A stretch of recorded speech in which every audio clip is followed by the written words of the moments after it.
নিচে থেকে চামচটাকে উপর দিকে উঠাচ্ছেন এভাবে একেবারে ঘামটাকে চাষতে চাষতে চাষতে চাষতে গর্দন পর্যন্ত চামচ নিয়ে এলো। ওই চামচের ডোগায় যেই ঘামটা জমা হলো ওই ঘামটাকে একটা পাত্রতে ধারণ করলেন। পুরো পিঠের ঘাম মোবারককে একটা পাত্রতে ধারণ করলেন।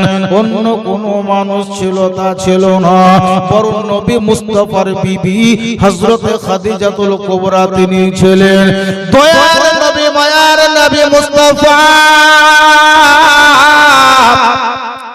হযরতে খাদিজাতুল কুবরা রাদিয়াল্লাহু তাআলা আনহাকে জিজ্ঞাসা করেছিলেন, বলে হে খাদিজা তুমি বলো আমার শরীর থেকে বেরিয়ে আসা ঘাম মোবারককে তুমি পাত্রতে ধারণ করছো কেন? কিসের জন্য তুমি জমা করে রেখেছো বলো?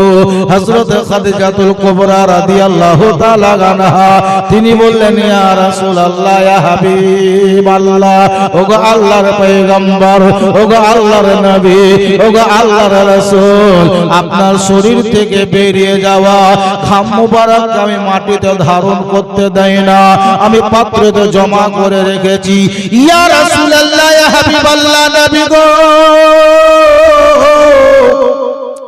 যেদিন আমার মনে আসে, যেদিন আমাকে খুবই ভালো লাগে নবী গো, কোন ধর্মীয় সভাতে যদি যাই, কমপক্ষে যেদিন আমি সুন্দরভাবে পোশাক পরিধান করি, ইয়া রাসূলুল্লাহ, ইয়া হাবিবাল্লাহ, ওগো আল্লাহর পয়গম্বর, ওগো আল্লাহর নবী, যখন আমি কোন ধর্মীয় সভাতে যাই, যখন আমি ধর্মীয় জায়গাতে যাই, ইয়া রাসূলুল্লাহ, আপনার শরীর থেকে বেরিয়ে যাওয়া ঘামগুলো আমি পাত্রতে রেখেছি। ইয়া রাসূলুল্লাহ, যখন কোন সভাতে যাই নবী গো, যখন কোন ধর্মীয় সভাতে যাই, ইয়া রাসূলুল্লাহ, ওই পাত্রতে ধারণ করা ঘামগুলোকে আমি আমার দেহ বা পোশাক বা শরীরে আতরের মতো, আমি পুরো শরীরে আতরের মতো ব্যবহার করি। ইয়া রাসূলুল্লাহ, মুশকে আম্বারের চাইতে খুশবু আপনার শরীর থেকে বেরিয়ে যাওয়া ঘাম থেকে আমি অনুভব করি।